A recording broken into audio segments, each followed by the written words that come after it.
प्रभु ईसा मसीह में स्नेही बंधुओं, हमारे पिता ईश्वर और प्रभु ईसा मसीह आप लोगों को अनुग्रह तथा शांति प्रदान करे। आज सारी दुनिया में सभी लोग ईसा मसीह के जन्म की खुशी मना रहे हैं, तो इसके साथ में हम लोग भी भगवान प्रभु ईसा मसीह की जन्म जयंती मना रहे हैं। खुशी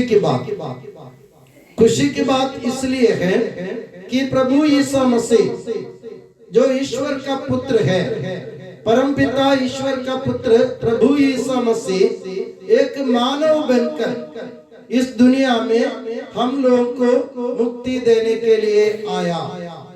ये खुशी की बात है। हम लोग क्या चाहते हैं अपने जीवन में? हम अपने जीवन में मुक्ति चाहते हैं। हम अपने जीवन के अंत में हम स्वर्ग जाना चाहते हैं। आप वैकुंठ या कैलाश जाना चाहते हैं, कोई जन्नत जाना चाहते हैं। जाना सबको एक ही जगह है, यानी मुझे स्वर्ग जाना है, आपको जन्नत जाना है, किसी को वैकुंठ जाना है, पर भगवान के पास जाना है, यह तो तय है। इसलिए हम क्या करते हैं?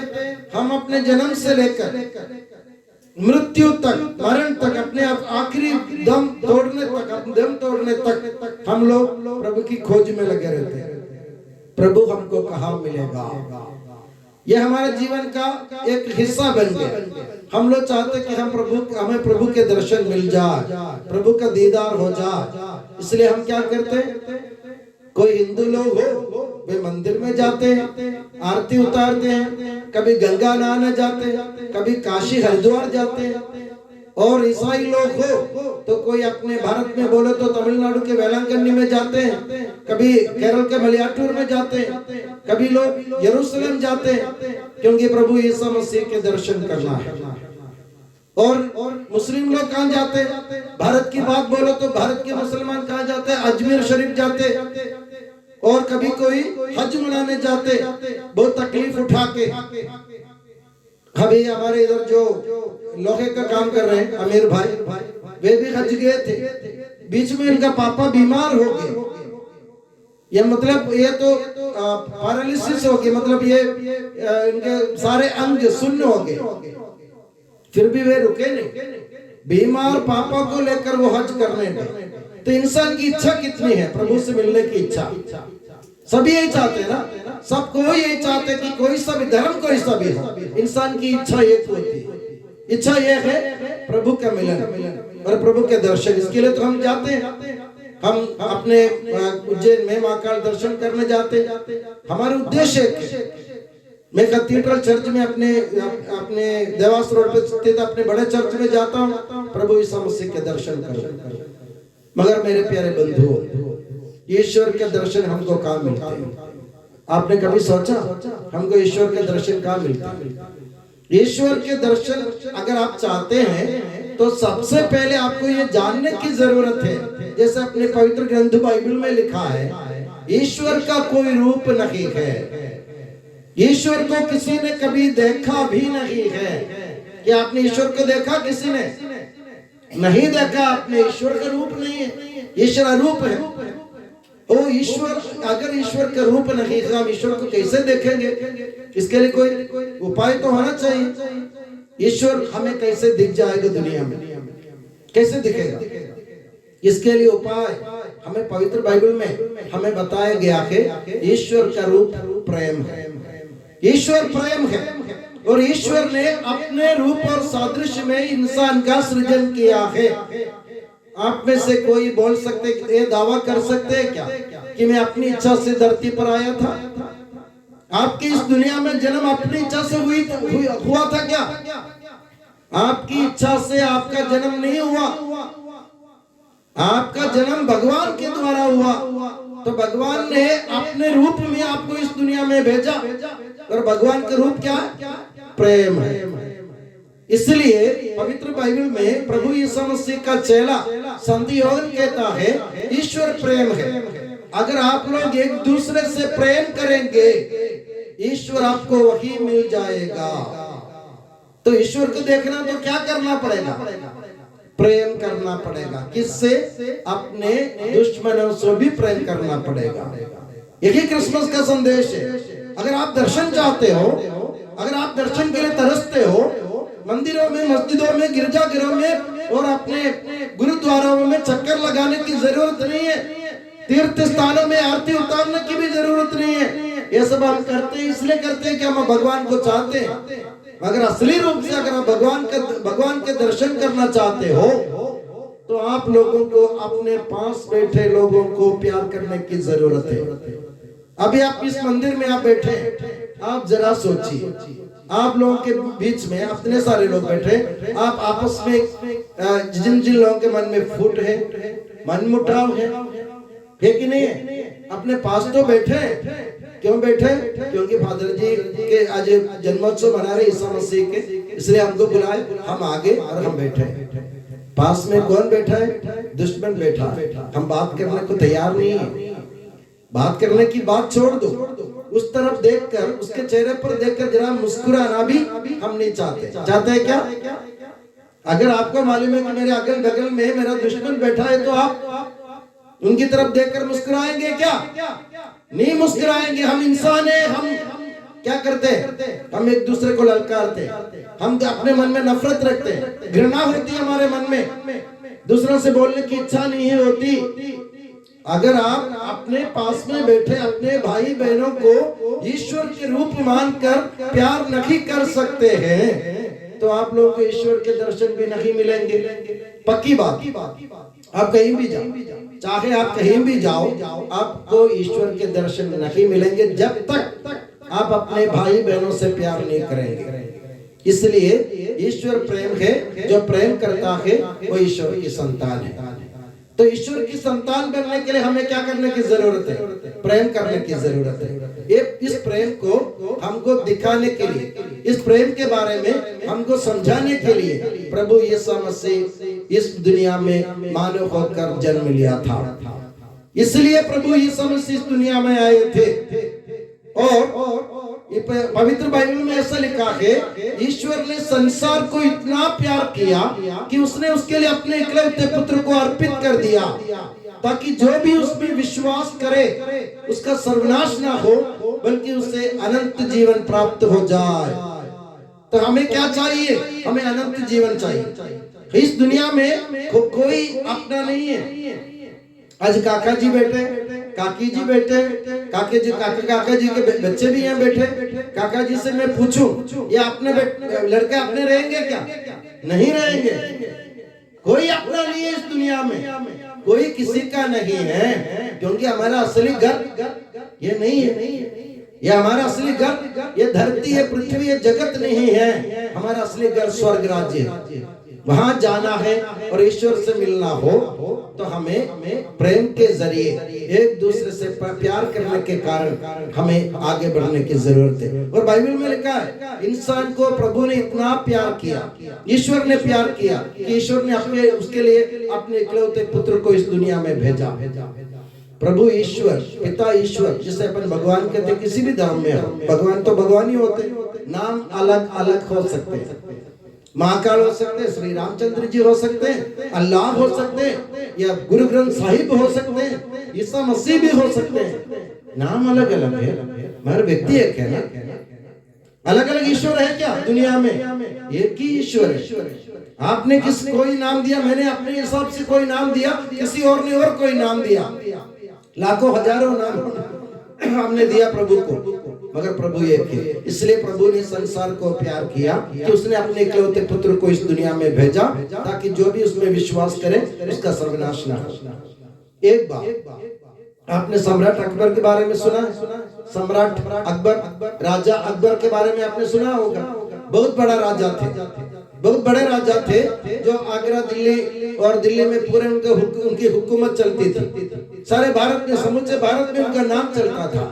और इस बड़ा सम्राट एक बार अपने परिवारों के साथ, अपने परिवार के सभी जनों के साथ एक बार एक नैया में बैठकर एक तालाब में जा रहे थे। तालाब से होके जा रहे, तालाब के सफर कर रहे थे। तो राजा अकबर के महामंत्री बीरबल थे, बहुत बड़ा बुद्धिमान आदमी, उनका बहुत दिमाग चलता था। राजा अकबर उनसे कोई सवाल पूछते तो राजा के मुंह से सवाल निकलने से पहले बीरबल के मुंह में जवाब तैयार था। ऐसी स्थिति में एक बार राजा अकबर को कभी भी कोई शंका होती तो राजा अकबर बीरबल से ही पूछता। तो एक बार वे जैसे तालाब में नैया में बैठकर नाव में बैठकर जा रहे थे तो राजा अकबर ने सम्राट अकबर ने बीरबल से पूछा, बीरबल ये ईसाई लोग कहते हैं कि इंसान को बचाने के लिए ईश्वर स्वयं इस दुनिया में मानव बनकर आ गया, इसकी जरूरत क्या है? ईश्वर को इस दुनिया में आने की जरूरत क्या है? ईश्वर तो ईश्वर है, ईश्वर ऊपर बैठे हुए भी हमको निकाल सकते हैं, फिर इस दुनिया में क्यों भेजा? जैसे मैंने कहा ना, राजा के मुंह से सवाल आने से पहले ही बीरबल जवाब दिया करता था, और इस बार सबको हैरान करते हुए बीरबल चुप रहा।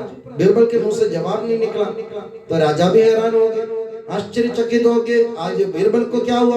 बीरबल के मुंह से कोई जवाब नहीं आ रहा।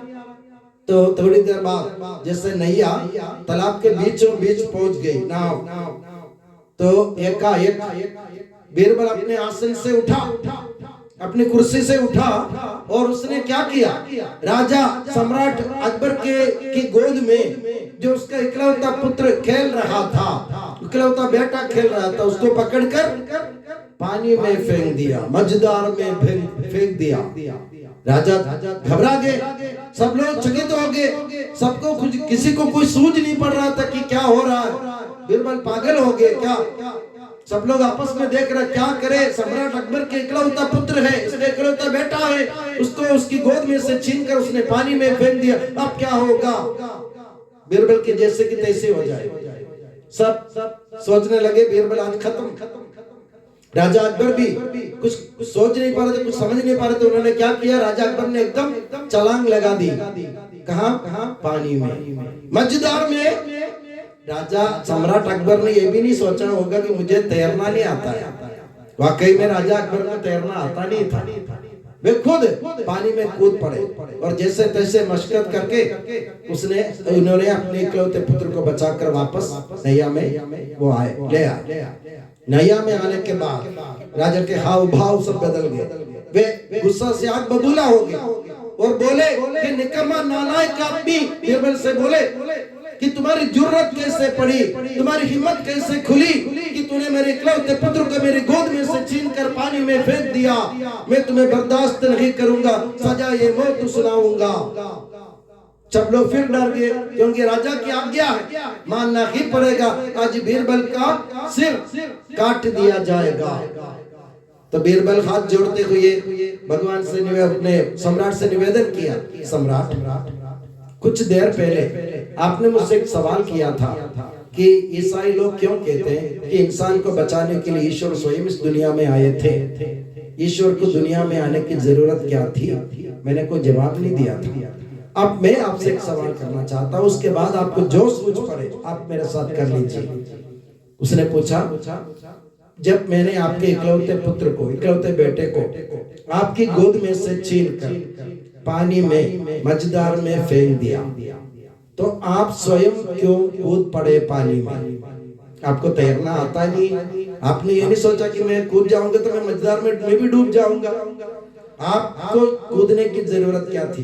मैं आपका महामंत्री हूँ, आपके सेनाधिपति आपके साथ है, आपके परिवार के बहुत सारे सदस्य आपके साथ है, आपके नौकर चाकर सब आपके एक आज्ञा के लिए चुटकी चुटकी में आप आज्ञा दे सकते थे। हम सब कूद जाते पानी में, पूरे के पूरे राज परिवार कूद जाते, आपको कूदने की जरूरत क्या थी? राजा अकबर चुप रहे थोड़ी देर के लिए और कुछ देर बाद राजा अकबर ने कहा, बीरबल ये मेरा इकलौता बेटा है, अगर ये नहीं रहा तो मैं भी नहीं रहा, अगर ये मर जाएगा तो मैं जिंदा क्यों रहूंगा? इसलिए मैंने कुछ नहीं सोचा, मैंने ये भी नहीं सोचा कि मुझे तैरना नहीं आता है, मैं स्वयं कूद पड़ा क्योंकि मैं किसी के भरोसे नहीं रह सकता हूँ। कारण क्या है? ये मेरा इकलौता बेटा है। मेरे प्यारे काका जी, अगर आपके बेटे को कुछ हो जाए, अब दुनिया भर के लोगों की डिंडोरे पिटवा कर आप बुला लेंगे क्या? आ जाओ मेरा बेटा, अब पहले आप कूद पड़ेंगे कुछ भी हो जाए? चाहे मर जा, मैं कूद जाऊंगा मेरे बेटे के लिए। यही हुआ हमारे साथ में मेरे प्यारे बंधुओं। प्रभु ईसा मसीह को प्रभु ईश्वर ने इसलिए इस दुनिया में भेजा कि हम लोग सब ईश्वर की संतान है। हम पाप के मझधार में मर रहे थे, हम राह बढ़ के चल रहे थे, हम गुमराह हो रहे थे, हम अंधे हो गए थे, पापी हो गए थे, कुकर्मी हो गए थे, और हमको मालूम नहीं था किस तरफ हमें जाना है। ऐसे हम जाते हैं ना अंधे की तरफ, तो हम क्या करते, हम क्या हो जाता हमारे साथ, हम भी इस मझधार में डूब जाते। इसलिए राह दिखाने के लिए, जीवन देने के लिए, हाथ पकड़ने के लिए, हाथ थामने के लिए प्रभु आ गया। हमारे प्रभु स्वर्ग में बैठकर कोई किसी की छोटी पकड़कर ऊपर नहीं खींचेंगे। हमारे साथ में, तुम्हारी परेशानी में, तुम्हारे तकलीफ में, तुम्हारे सब प्रकार के कष्ट में, क्लेश में, तुम्हारे सभी मुसीबत में तुम्हारा प्रभु तुम्हारे साथ है। ये क्रिसमस का संदेश है। इसलिए प्रभु यीशु मसीह के जन्म होने से पहले माता मरियम को संदेश दिया गया था, प्रभु यीशु मसीह का अगर नाम आप रखोगे तो इमानुएल रखना। इमानुएल की इब्रानी शब्द है, इस शब्द का अर्थ है ईश्वर हमारे साथ है। पहले हम लोग ईश्वर की तलाश में जाते थे, अब ईश्वर का क्या करते हैं, ईश्वर हमारी तलाश में आते हैं, और ईश्वर को हम पहचान नहीं पाते। ईश्वर को हम पहचान नहीं पाते। जब है ना कोई व्यक्ति मेरे सामने खड़ा होता है, चाहे वो मेरा दुश्मन भी क्यों ना हो, उसके चेहरे पर अगर मैं ईश्वर के रूप देख पाऊंगा तो ये समझो मेरे प्यारे बंधु, आपको मुक्ति मिल गई। इस दुनिया में मुक्ति मिल गई आपको। तीर्थ स्थानों में जाने की, मंदिर में जाने की, मस्जिद में जाने की, गिरजाघरों में जाने की जरूरत नहीं है। मैं अपने समाज के लोगों से विशेष करके मेरे प्यारी बहनों से कहता रहता हूँ, जो व्यक्ति तुम्हारे सामने आता है वो भगवान के समान है। उसको भगवान मानना सीखो तो दुनिया में मुक्ति मिल जाएगी तुमको। बड़ी बड़ी लंबी प्रार्थना करते हुए आप मुझे नहीं देखेंगे। मैं मंदिर में जाके हाथ पसारते आधा घंटा, पौन घंटे, 3 घंटे, 4 घंटे प्रार्थना नहीं करता हूँ, मगर जो मेरे सामने आता है उसके आंसू पहुंचने के लिए मैं अपने हाथ बढ़ाऊंगा। अगर कोई लटकड़ा रहा हो उसको सीधा करने के लिए उसके कंधे पर हाथ रखने के लिए मैं खड़ा रहूंगा। अगर कोई भूखा हो उसको खिलाने के लिए मैं खड़ा रहूंगा। अगर कोई प्यासा हो उसे मैं पानी के बूंद पिलाऊंगा। मेरी मुक्ति यहाँ संभव हो रही है। तो मेरे प्यारे बंधुओं, मेरे कहने का मतलब ये है, आप लोगों से जब मैं कहता हूँ आप लोग परोपकार का काम करो, दूसरों की सेवा करो। मैंने बहुत सारे लोगों को कहते हुए सुना, फादर हम गरीब हैं, हम क्या सेवा करेंगे। आप गरीब हैं, धन नहीं है आपके पास, संपत्ति नहीं है, अमानत नहीं है, आप गरीब है, मैं मानता हूँ, मगर आपका मन तो है, हृदय है, आप मन है कि नहीं। मन में अगर आप धनी हो, ईश्वर आपको राह दिखाएगा। अगर आपको मदद करने की इच्छा हो किसी की, भगवान आपके लिए राह खोल देगा। यही क्रिसमस का संदेश है, यही क्रिसमस का संदेश है। बस तुम्हारे अंदर इच्छा नहीं, इच्छा तुम्हारी है मुक्ति पाने की, मगर उसको संभव करने की इच्छा नहीं, भगवान को पहचानने की इच्छा नहीं। जब मैं उज्जैन जाता हूँ, सिस्टर लोग मुझे कभी कभार कहते फादर आप पागल हैं। मैं हकीकत में पागल इसलिए हूँ कि मैं प्रभु यीशु मसीह से प्यार करता हूँ।